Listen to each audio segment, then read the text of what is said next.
it's Patty. Welcome to another video. In today's video, I am going to be sharing a cooking and cleaning with you. The kids are in bed and I actually have already cooked dinner for tonight, but I'm going to be doing some meal prep. I'm taking a meal to some friends of ours tomorrow, and in order to get it to them in time for dinner tomorrow, I have to make the meal tonight. So I have to clean up the kitchen from dinner, from what we had, and then I'm going to cook the meal for tomorrow, and then I'm going to clean again. So I figured it would be a fun time to motivate you guys to clean, since I have to clean the kitchen twice. So I have dishes from dinner, pots and pans to clean from dinner, and then I'm going to get to cooking shepherd's pie. And I thought it would be fun to kind of share with you how I make shepherd's pie. So let's get started.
A good shepherd's pie is homemade mashed potatoes. I feel like that always makes a really good shepherd's pie. So I'm making enough for a batch, like to give to our friends, and then a batch for us to have for dinner tonight. So I'm gonna go ahead and wash and peel a 5-pound bag of potatoes, so that'll make enough for 2 dinners.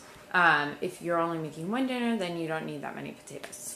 One of my least favorite things to do while for cooking is actually peeling potatoes.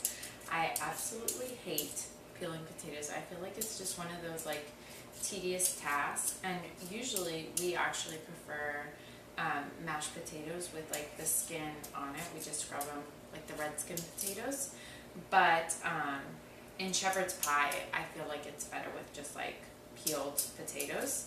So I feel like there's certain things in cooking that are tedious tasks that are worth it, and to me you can like taste the difference, and to me one of those is homemade mashed potatoes. Just like homemade crust or bread, or there's just certain things. Homemade ice cream is another one. Have you guys had homemade ice cream?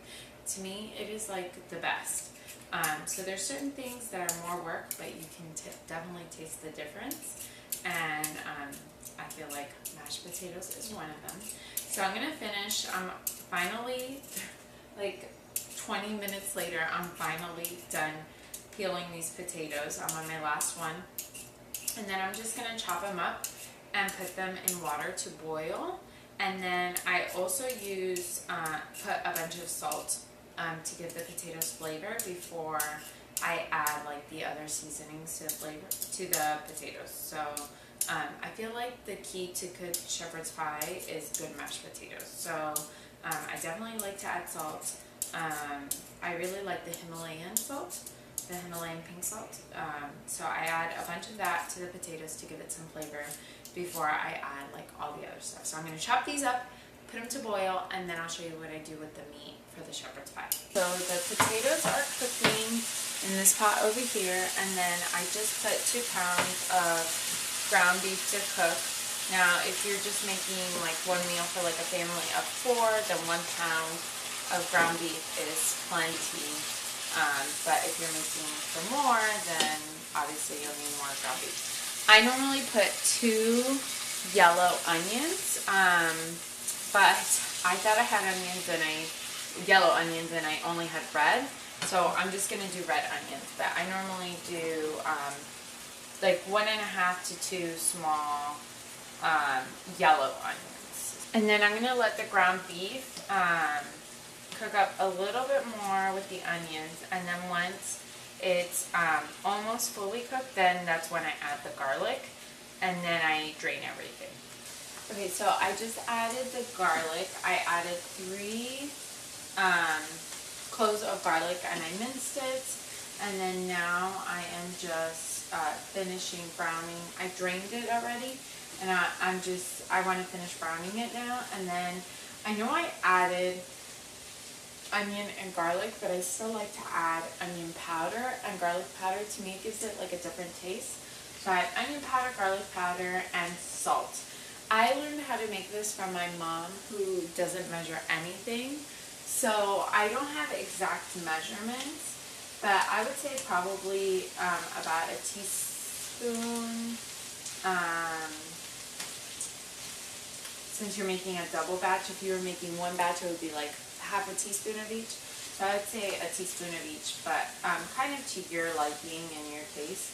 But I would say probably about a teaspoon of each for the double batch of onion powder, garlic powder, and then salt. So the last step in the ground beef mixture is I add some cut green beans, and then about half a cup or about half a can of tomato sauce.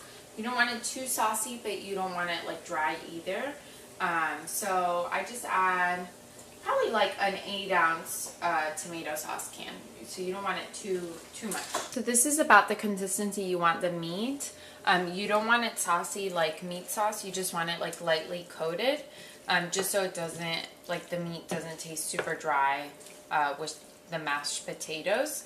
I did end up using crushed tomatoes this time because, again, I thought I had tomato sauce and I did not. So apparently I need to do much better prepping next time, but that's okay. I just used a little bit of crushed tomatoes and I lightly coated the ground beef. And then I'm just going to let the green beans cook a little bit, and then the ground beef is ready to go. The mashed potatoes are almost done boiling, so I'm going to drain those, and then I'm going to make the mashed potatoes, and I'll show you how I make those. Drain the potatoes. Now I added in about half a stick of butter, and I kind of just do the mashed potatoes again to taste. So I have here about a cup of cream, so I'm going to add that in. Add it in slowly and see like how much liquid the mashed potatoes absorb, because I don't like them like super watery. So I kind of just like add the cream and then mix it. Another thing that I really like adding to mashed potatoes, and I feel like it gives it really good flavor, is sour cream. So I'm going to put about half a cup of sour cream, and then I mix it and I taste it and go from there. So I did end up adding about another half a stick of butter and half a cup of sour cream, and I used all the cream for that, and I did end up adding salt for the mashed potatoes. So I'm not used to making the double batch, so I did end up having to add that to it in case you're making the double batch. If not, then you would just add the half stick of butter, half a cup of sour cream, and about half a cup of milk, and salt to taste. So, but like I said, it all depends on how much the mashed potatoes absorb. You kind of just gotta, as you mash, see how creamy and smooth it is. So I'm going to show you how I layer it. First, I put the beef and green bean mixture at the bottom. So I'm just going to split it between the two dishes I have here.